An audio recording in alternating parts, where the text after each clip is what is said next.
बोलो कृष्ण कन्हैया लाल की जय। बोलो राधे रानी की जय। राम कृष्ण राम कृष्ण राम कृष्ण हरे।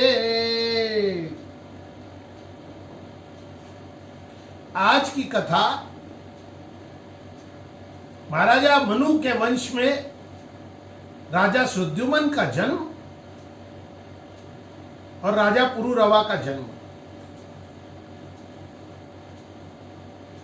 ब्रह्मा जी ने महर्षि मरीच को उत्पन्न किया। मरीच जी के पुत्र कश्यप ऋषि थे और उनकी पत्नी अदिति थी।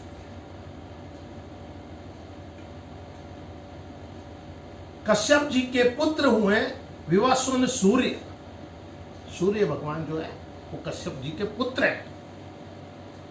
और सूर्य जी की पत्नी थी संज्ञा और उनकी दो पत्नी थी, एक संज्ञा और एक छाया। तो संज्ञा से श्राद्ध देव मनु नाम के एक पुत्र हुए उनको, सूर्य जी को। विवस्वान सूर्य को श्राद्ध देव नाम के पुत्र हुए जिनकी पत्नी थी श्रद्धा। उनके कोई संतान नहीं थी तो उन्होंने एक मित्रावरुण यज्ञ कराया। मित्रावरुण यज्ञ कराने से संतान हो जाए इसके लिए उन्होंने उनके कुल गुरु वशिष्ठ जी को बुलाया। कुल गुरु ने वशिष्ठ जी ने यज्ञ करवाने के लिए प्रारंभ किया। तो श्राद्ध देव को पुत्र की कामना थी और उनकी पत्नी को पुत्री की कामना थी। इसलिए उनकी पत्नी ने जो होता था उससे कहा कि हे भगवान मुझे पुत्री हो जाए, ऐसा यज्ञ करें। ये बात श्राद्ध देव जी को और वशिष्ठ जी को दोनों को पता नहीं है। होता ने वैसे ही मंत्र पढ़ दिया। जब यज्ञ समाप्त होने के बाद में उनकी पत्नी को एक पुत्री हुई जिसका नाम ईला था।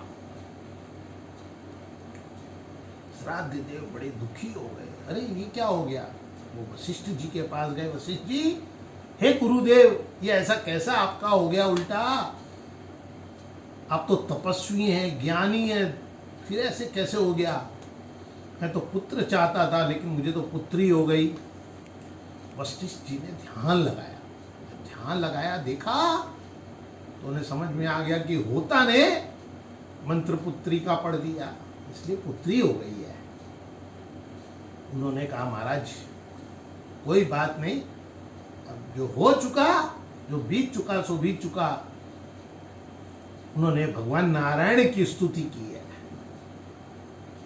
हे नारायण देव, हे प्रभु, आप इनको पुत्र दो। तो भगवान नारायण, साक्षात नारायण पधारे हैं। स्तुति से भगवान प्रसन्न हो गए वशिष्ठ जी की से, और उन्होंने उस ईला नाम की पुत्री को पुत्र बना दिया जिसका नाम हो गया सुद्युमन। बोलो नारायण भगवान की जय। अब सुद्युमन स्त्री से पुरुष बन गए। अब आज के कलयुग में भी आप देख रहे हो ना कैसे नर से नारी और नारी से नर बन रहे हैं। तो ये विद्या तभी भी थी और आज भी है। एक दिन सुद्युमन जी मेरु पर्वत के तलाटियों में एक वन में घूम रहे थे। जैसे वो तलाटी के अंदर गए तो सुद्युमन जी वापस स्त्री बन गए। उनके घोड़े घोड़ियां बन गई और उनके सैनिक औरतें बन गए। तो ये हो गया, वो औरत बन गए सभी लोग। उस तलाटी के थोड़े ही पास वो घूमने लगी ईला जी, तो वहां से बुद्ध जो चंद्रमा जी के पुत्र हैं वो गुजरे। वहां से देखा तो उन्होंने ईला के रूप को देख के मोहित हो गए। उन्होंने प्रस्ताव रखा ईला के पास विवाह का। तो उन चंद्रमा जी से और ईला के विहार से एक पुत्र हुआ, पुरुरवा। महाराज पुरुरवा हुए। जो वो आए तो वशिष्ठ जी ने फिर से, अच्छा ये स्त्री बने क्यों? उस गुफा में बन जाते ही स्त्री बन कैसे गए? उसकी भी एक बड़ी कहानी है कि एक दिन उस गुफा में हर रोज शंकर जी और पार्वती जी विहार करते थे उस तलेटी में। एक दिन कुछ ऋषि मुनि वहां से गुजरे, तब भगवान विहार कर रहे थे पार्वती जी के साथ शंकर जी। तो पार्वती जी शर्मा गई, लज्जित हो गई थोड़ी। भगवान शंकर को बड़ा क्रोध आ गया, ले क्या है ये मेरे बिगर पूछे आ गए यहाँ। तो उन्होंने पार्वती जी को खुश करने के लिए कह दिया कि आज से जो भी इस गुफा में आएगा वो स्त्री बन जाएगा। इसी कारण से सुद्युमन जी स्त्री बन गए। अब जब ये बात फिर से वशिष्ठ जी को पता चली, उनके पूरे परिवार को पता चली कि ये क्या हो गया, तो उन्होंने फिर से भगवान शंकर की प्रार्थना की है कि हे भोलेनाथ ये क्या कर दिया आपने। जब भोलेनाथ की प्रार्थना बहुत की है तो भोलेनाथ आए, तो भोलेनाथ बोले मेरा वचन तो गलत हो ही नहीं सकता। क्यों? क्योंकि मैंने ये सब श्राप दिया है कि जो भी इस गुफा में आएगा वो स्त्री हो जाएगा, लेकिन मैं आपसे प्रसन्न हूं, इसलिए ये सुद्युमन 1 महीना स्त्री रहेगा और 1 महीना पुरुष रहेगा। इस तरह सुद्युमन ने 1 महीना स्त्री बन गए और 1 महीना पुरुष बन के राज्य किया है, लेकिन प्रजा उनका मान नहीं करती थी। वर्षों बीत गए, उन्होंने वो वन में चले गए और अपने पुत्र पुरुरवा को राज्य सौंप दिया। अब ये बुद्ध कौन थे? चंद्रमा के पुत्र तो थे, अत्रि ऋषि के पुत्र हैं चंद्रमा। तो चंद्रमा को बड़ा घमंड आ गया, उन्होंने राजसु यज्ञ किए, वो जीत गए। तो उन्होंने बृहस्पति जी की पत्नी तारा को ही उठा लाए। तारा जी बहुत सुंदर थी, वो तारा को जबरदस्ती अपने यहाँ ले आए। इस कारण देवताओं में और में युद्ध होने लगा, तो राक्षस चंद्रमा जी की तरफ हो गए, चंद्रमा और राक्षस एक तरफ हो गए, और बृहस्पति जी की पत्नी तारा तो बृहस्पति जी एक तरफ हो गए, सब युद्ध करने लगे।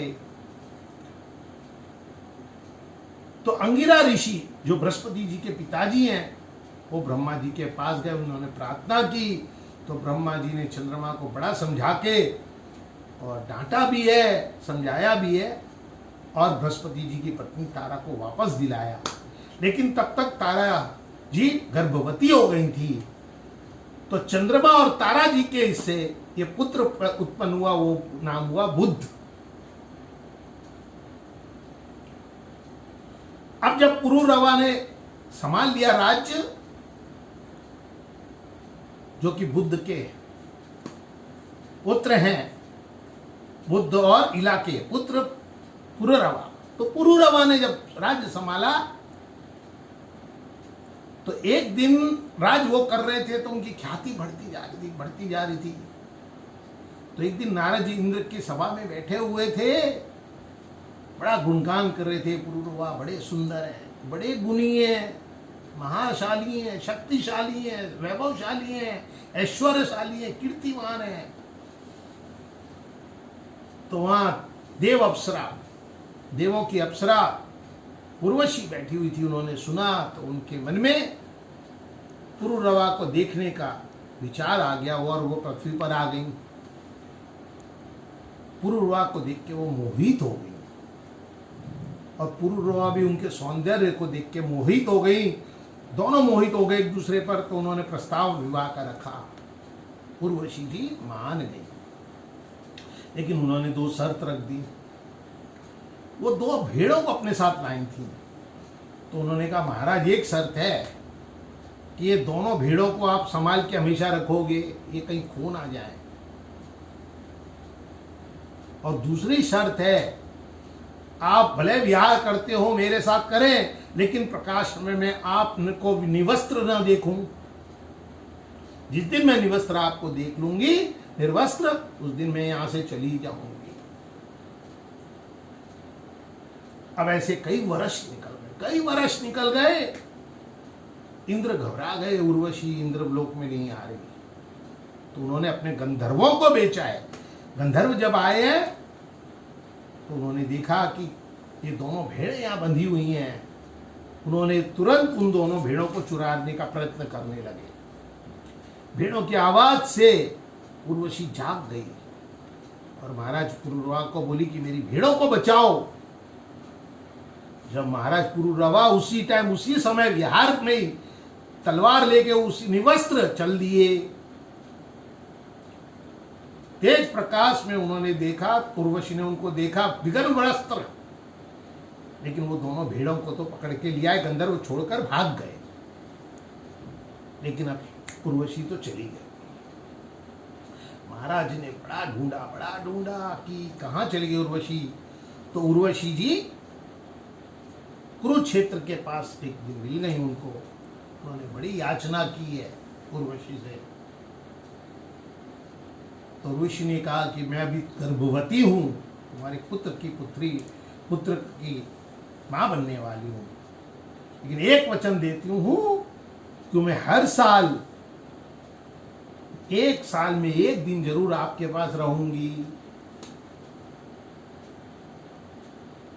अब हर साल वो आती थी और पुरुरवा के साथ नित्य विहार किया उन्होंने।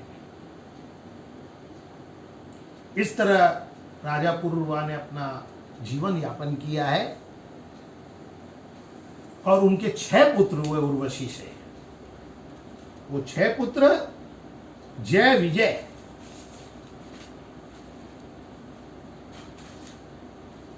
उनके 6 पुत्र हो गए हैं।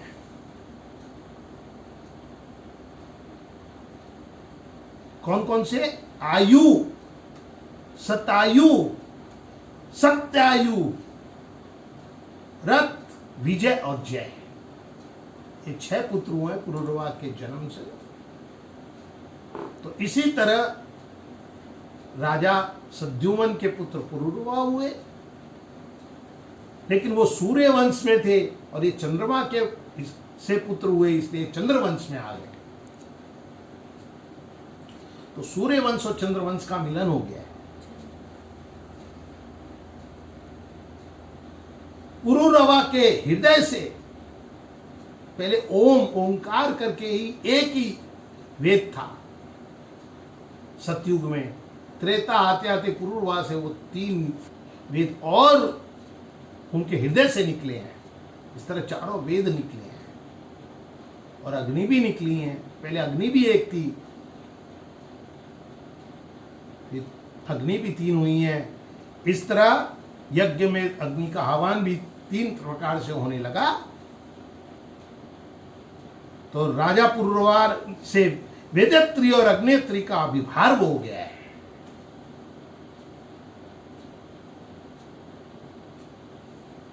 बोलो नारायण भगवान की जय, बोलो शंकर भगवान की जय।